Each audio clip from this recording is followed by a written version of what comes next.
बिस्मिल्लाहिर्रहमानिर्रहीम। अस्सलाम वालेकुम नाजरीन, आज का वीलॉग इंतहाई अहम है, इसे एंड तक ज़रूर सुनिएगा। तो सुनिए।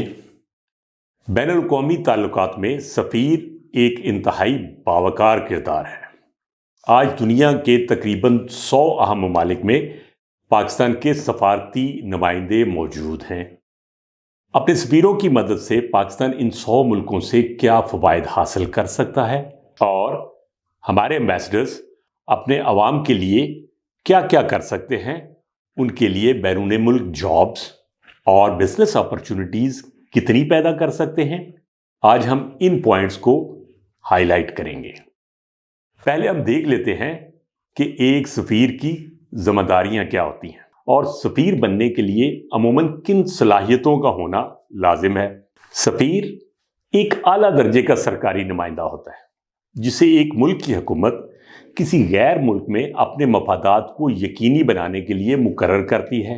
ये ओहदा इतना अहम है कि सरबराह मुमलिकत खुद एक सफ़ीर की तैनाती की मंजूरी देता है और सफ़ीर जब मुतलका मुल्क में पहुंचता है तो वहां उसकी मुलाकात हेड ऑफ द स्टेट से होती है और जब वो किसी नए सफ़ीर के आने पर अपने मुल्क में वापस आने लगता है तो भी अपने मेज़बान मुल्क के हेड ऑफ द स्टेट से मिलकर ही वहां से रुखसत होता है। एक सफ़ीर का बुनियादी किरदार दोनों ममालिक के दरमियान सफारती ताल्लुकात कायम करना और बरकरार रखना, बाहमी तिजारत को आसान बनाना और सकाफती और तालीमी प्रोग्रामों को फ़रोग देना है। एक सफ़ीर अपने आबाई मुल्क और मेज़बान मुल्क के दरमियान बाज़ाब्ता राब्ते का काम करता है और दोनों हुकूमतों के दरमियान अहम मालूमात और हदायत पहुंचाने का जिम्मेदार होता है। वो खारजा पॉलिसी के मामलात पर अपनी हुकूमत को मशवरा भी फराहम करता है और दोनों मुल्कों के दरमियान मुज़ाकरात और सालसी में भी अपना किरदार अदा करता है। किसी भी सफ़ीर का एक और बड़ा काम अपने मुल्क के शहरियों के लिए सहूलियात फराहम करना और उनकी हिफाजत को यकीनी बनाना होता है जो सफ़ीर की तैनाती वाले मुल्क में मुकीम होते हैं या सफ़र कर रहे होते हैं। सफ़ीरों का इंतखाब आमतौर पर उनकी सफारती महारत, गैर मुल्की ज़ुबानों के इल्म और बैनुल अक़वामी ताल्लुकात पर अबूर के पेश नज़र किया जाता है। जहाँ तक पाकिस्तान की बात है तो माजी में देखा गया है कि डिज़र्विंग एंड एफिशिएंट पर्सन्स की बजाय सिफारशी और मनपसंद बंदों को नवाजने की गर्ज से भी ये ओहदे सौंप दिए जाते हैं। ऐसे सिफारशी और नाअहल बंदे सफ़ीर बनकर अपनी अहम जिम्मेदारियां, जिनका हम आगे जिक्र करेंगे, उनको निभाने की बजाय हुकूमत के खर्चे पर जैसे सैर सपाटा करने में मसरूफ़ रहते हैं। जैसा कि पिछले दिनों एक अफवाह गर्म थी कि चीफ इलेक्शन कमिश्नर को उनकी रिटायरमेंट के बाद कनाडा का सफ़ीर बनाकर भेजा जा रहा है। इलेक्शन कमीशन ने इस खबर की तरदीद कर दी, लेकिन सवाल यह है कि ऐसी अफवाह पर हमारी सोसाइटी में इतनी जल्दी इतना यकीन क्यों कर लिया गया। इसका जवाब है क्योंकि हमारे यहां ऐसा होता है। इस गैर पेशावर सिलसिले को बंद करना बहुत जरूरी है।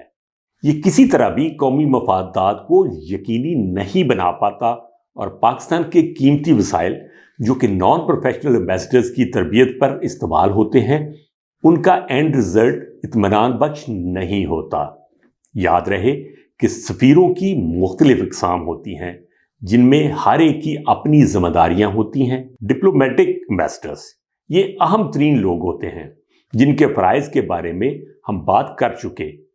इनके अलावा सकाफती सफ़ीर, तजारती सफ़ीर, फ़ौजी सफ़ीर जिन्हें मिलिट्री अटैची भी कहा जाता है और माहौलियाती सफ़ीर और खेलों के सफ़ीर भी होते हैं। किसी भी मुल्क के सफ़ीर दुनिया भर में उस मुल्क के मफादात का तहफ़्फ़ुज़ कई तरह से करते हैं। हमारे सफ़ीर भी पाकिस्तान के लिए बेशुमार आसानियां पैदा कर सकते हैं। आप सिर्फ इमेजिन करें कि दुनिया के 100 अहम ममालिक में पाकिस्तानी सफ़ीरों की मदद से क्या कुछ किया जा सकता है। पाकिस्तान का सबसे बड़ा मसला इस वक्त मुआशी मसला है जिसके हल के लिए हमारे सफ़ीर बहुत मददगार हो सकते हैं। सबसे पहले तो पाकिस्तान की एक्सपोर्ट बढ़ाई जा सकती है जिसका पोटेंशियल बहुत ज़्यादा है। हमारे यहाँ ऐसी बहुत सी प्रोडक्ट्स हैं जिनकी डिमांड दुनिया में हो सकती है और है کیا اس ڈیمانڈ کو ایکسپلور کرنے اور فلفل کرنے کی ہمارے کسی سفیر نے کوشش کی ہے؟ اگر ہر سفیر اپنے میزبان ملک میں اوسطاً صرف 25 کروڑ ڈالر کی اضافی ایکسپورٹ کو ممکن بنائے تو ذرا سوچئے کہ تقریباً 100 ممالک کے تناظر میں یہ رقم 25 ارب ڈالرز بنتی ہے، جبکہ صرف 1-2 ارب ڈالر کے لیے ہمیں کیا کیا پاپڑ بیلنا پڑتے ہیں۔ ہمارا ملک بے شمار نعمتوں سے بھرا پڑا ہے۔ اگر ہمارے سفیر ملک کے ساتھ 100% مخلص ہو جائیں اور محنت کریں تو ہم اپنی ایکسپورٹ کو کہاں سے کہاں لے جا سکتے ہیں۔ اور آپ بھی جانتے ہیں کہ کسی بھی بڑے ملک میں 20-25 کروڑ ڈالرز کی ایکسپورٹ بڑھانا کچھ ناممکن نہیں۔ آپ نے سنا تو ہوگا کہ انڈیا نے گزشتہ دنوں صرف 4 یورپی ملکوں کے ساتھ 100 ارب ڈالرز کے تجارتی معاہدے کیے ہیں۔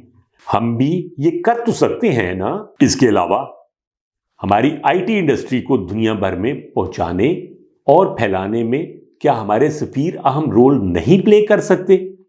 اور مین پاور، لیبر، ہمارے بے شمار نوجوان جو بے روزگار ہیں، کیا ہمارے سفیروں کے لیے یہ ممکن نہیں کہ ان کے لیے ان ممالک میں جابز اور بزنس کے مواقع پیدا کریں جس سے پاکستان کو کثیر زر مبادلہ حاصل ہو سکتا ہے؟ ہمارے سفیر پاکستان کے امیج بلڈنگ میں اہم ترین کردار ادا کر سکتے ہیں۔ دنیا بھر سے سیاحوں کو پاکستان کی جانب راغب کیا جا سکتا ہے، جن سے ہماری ٹورزم انڈسٹری بہت گرو کر سکتی ہے۔